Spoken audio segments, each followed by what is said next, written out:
Ano pangalan mo? Judith. Judith. Labas ng dila, Ma'am Judith. Okay. Nagsisimula may crack sa kanyang may kanal. Papansin may kanal? Judith. A little, kunting pula sa dulo ng dila. Thank you, Judith. Ano pangalan? Grace. Grace po. Grace po, senador. Grace. Okay, Grace. Labas yung dila, Grace. Straight. Okay. Hindi masyadong pinkish. Maputi ang ibabaw. But the tip marks, huwag mo ngiti. Huwag mo ngiti. Labas yung dila. Okay. Medyo maputla ang dila niya. Okay? Sa kabila. Ito, mas grabe ito. Kasi may kanal. Okay? Mas malalim sa kanya kaysa sa'yo. May tip marks at the same time, but pinkish. Okay? Meron siyang mga dots. I will read later on. Si Ma'am Cecilia. Ayan. Maputla, no? Merong violet sa dulong konti at maputla dila niya. May kunting cracks. Okay? Isa-isahin natin yan. Si Ma'am Lucila. Ayan. Mapula ang dulo ng dila. May cracks, may tip marks sa gilid. At maputla ang dila nila. Ito may a little bit reddish. Ito ang may pinakapulang dulo. Ito yung pinakadelikado. Yan sa kay Ma'am Lucila, a little bit red. No? Red ang dulo. Ikaw? Pula. Straight lang. Straight lang dila. Yan. Kapag ka ang tao may tip marks, tulad ni Ma'am Lucila, tulad sa'yo, nagsisimula, tulad sa'yo, Grace, may tip marks sa gilid, itong mga taong to may problema na sa kidney. Doon sila, at the very young age, sumasakit yung bewang dito. Sumasakit? Dito? Sumasakit? Dito? Talikod, Grace. Yan to. Ano ang dahilan yan? Soft drinks. At the very young age, kumakain ng karne, umiinom na soft drinks. Tama, Grace? Ikaw din, ganon? Pero sa inyong dalawa, tingnan nyo ang dalawang dila nila. Yung dulo ng dila, hindi masyadong mapula. Ito, masyadong mapula. Ito naman dila niya, may crack. Pag may kanal, sadness. So ito siya may pinagdadaanan na naging dahilan ng kanyang sadness. Ito. Baka bago lang to hiniwalayan. O siya ang humiwalay. May sadness, okay? Si Ma'am Lucila ganun din. Ma'am Cecilia, I guess. May sadness sa gitna, may crack, pero may violet. Tandaan nyo to, pag may violet, meron siyang pinapasan na hatred. Hindi nakapagpatawad sa kalaban. Atay po ang may problema. Or else, uminom ka na maraming drugs. Both. Minom ka ng drugs, sira atay mo, nagagalit ka na hindi mo pinapatawad, liver. Si Ma'am Lucila naman, hindi lang niya a little reddish, may crack. So, she is driven by anger. Pag nagdisiplina siya, anger yung ginamit niya. Okay? Pero ang dulo ng dila ay mapula. Tulad nito.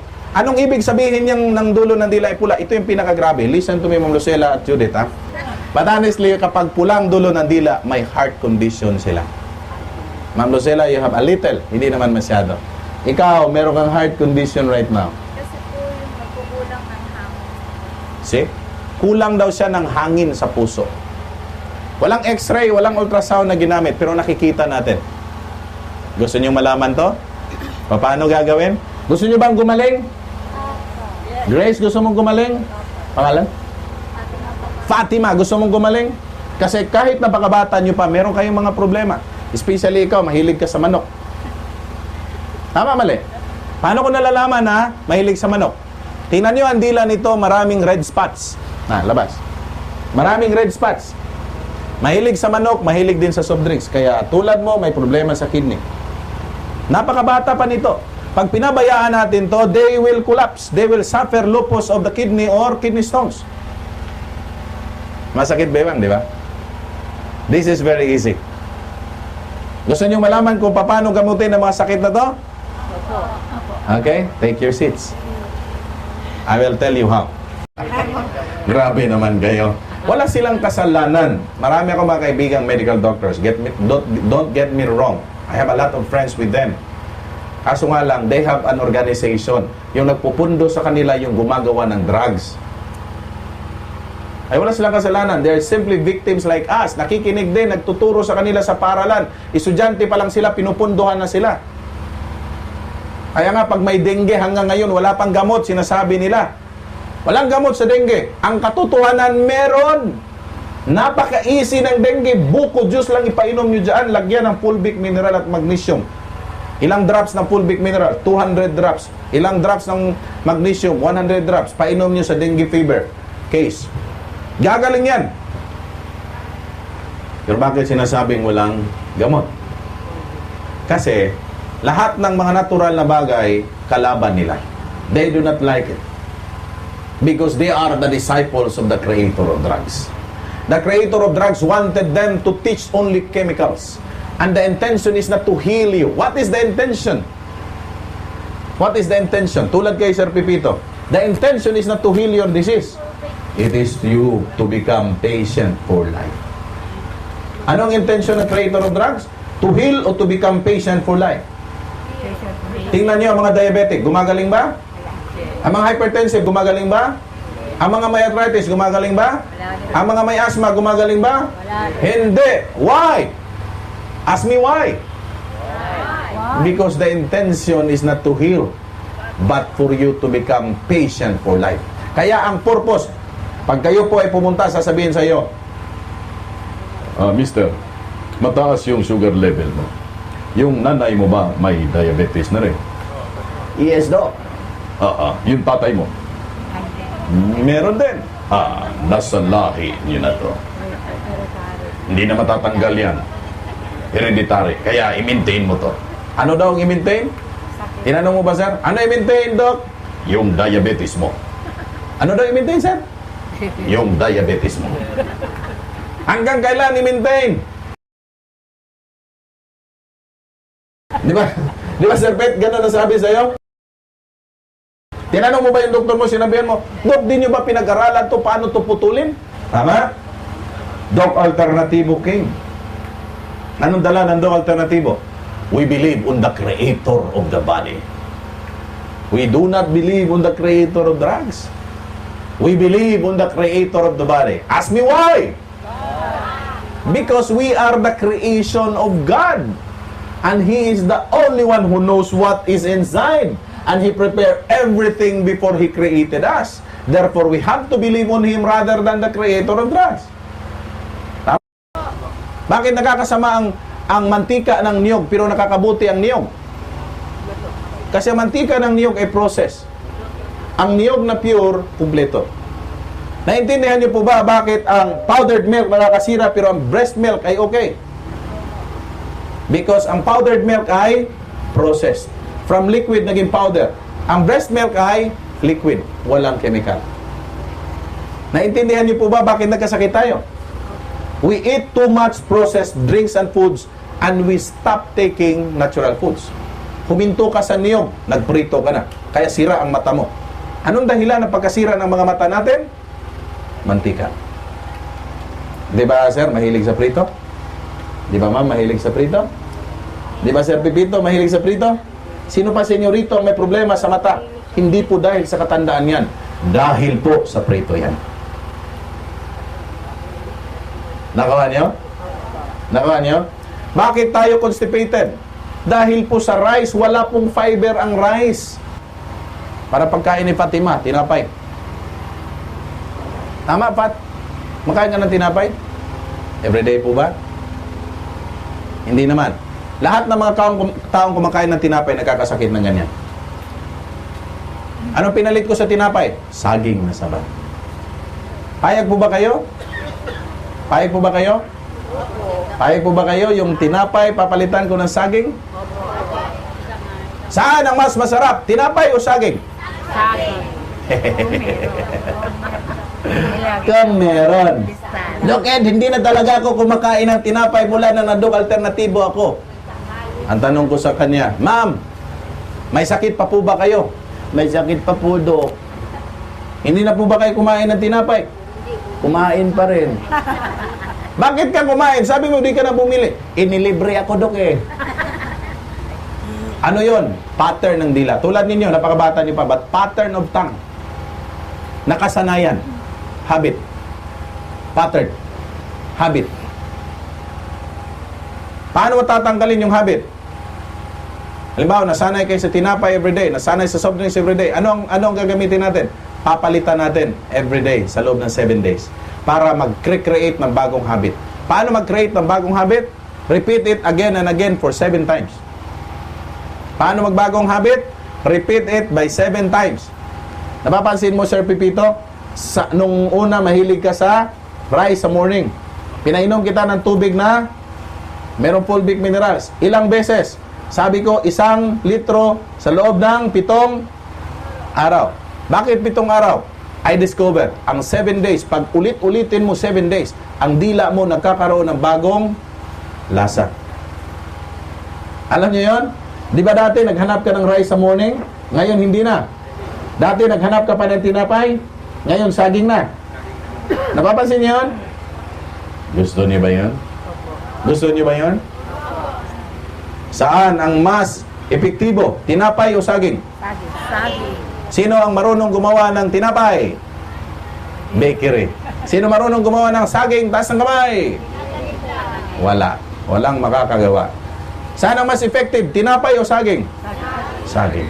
Kaya saging po ang kainin natin every day. So what is the recipe?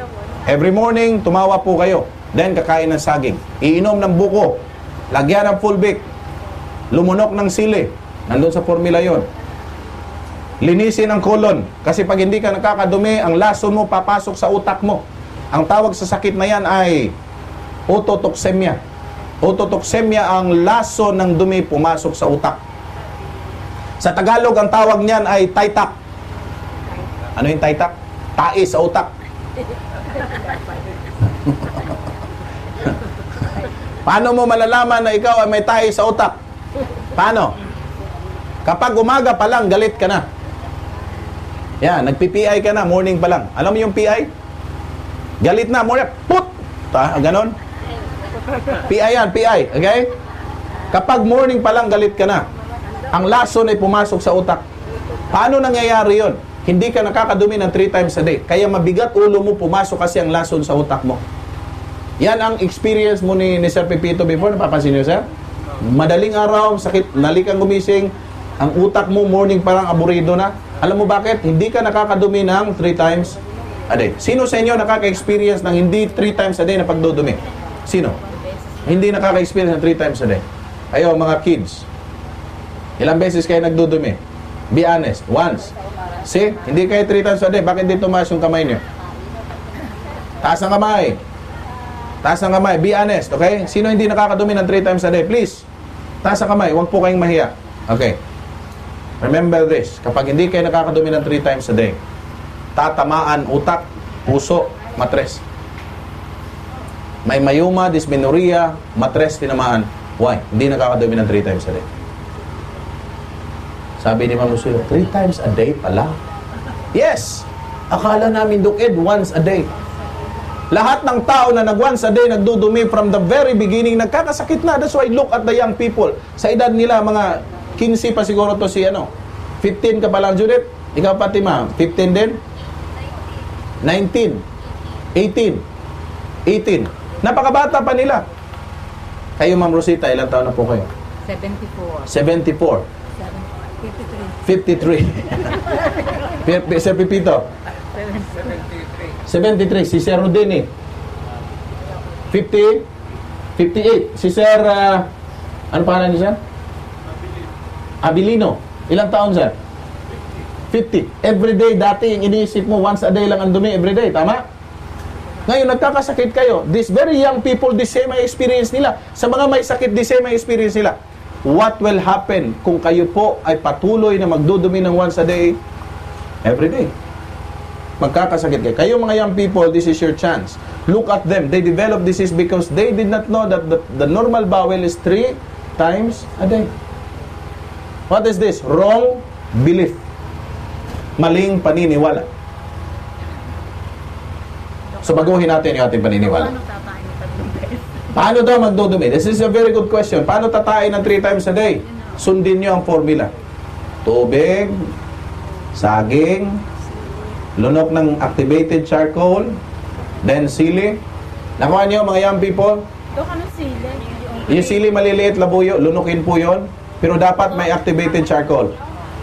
Kasi pag walang activated charcoal, aanghang yung puwit mo. Yes. Aanghang ng puwit mo. Ito pang maling paniniwala. Ang sili daw ang dahilan ng Almoranas. almoranas.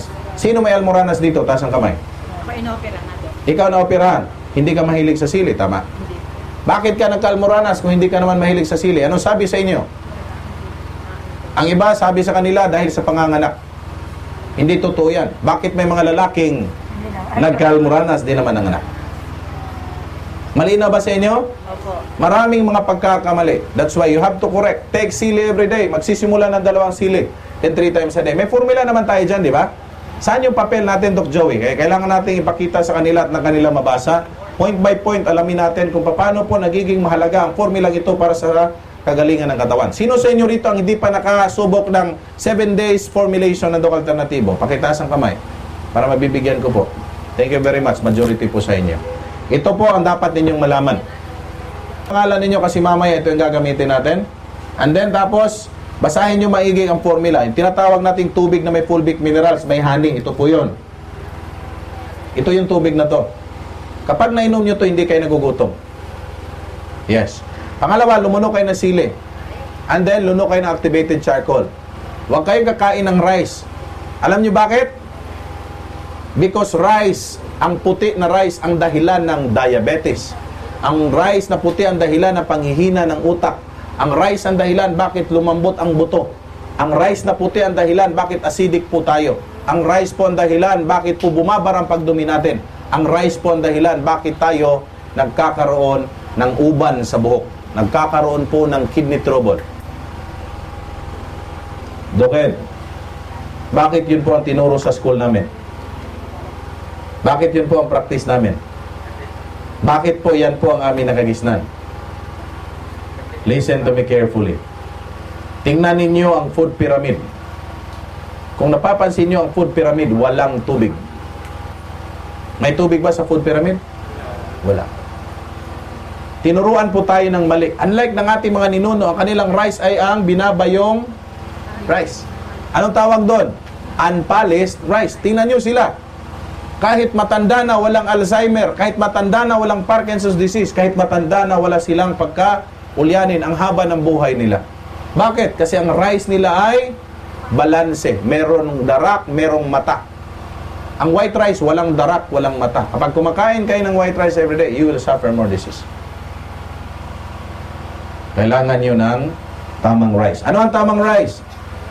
Brown rice. Unpolished rice. Ang iba, red rice daw. Pagka binalatan, hindi balanse yan. Ngayon, kung may white rice kayo, anong kailangan nyo? B-complex. Kung nag-white rice kayo, you eat B-complex every day. Ano ang B-complex? Okay? Ang B-complex po ay pinaka-importante kung kayo po'y mahina ang memorya. Sa mga nag-aaral, mga students, ang mga anak nyo, B-complex every day for the brain. Sa mga bata po na kailangan ninyo ng lakas ng katawan, B-complex. Kung mga matatanda, kulang ng tulog, take a lot of B-complex, haluan nyo ng niyog, kinudkod na niyog.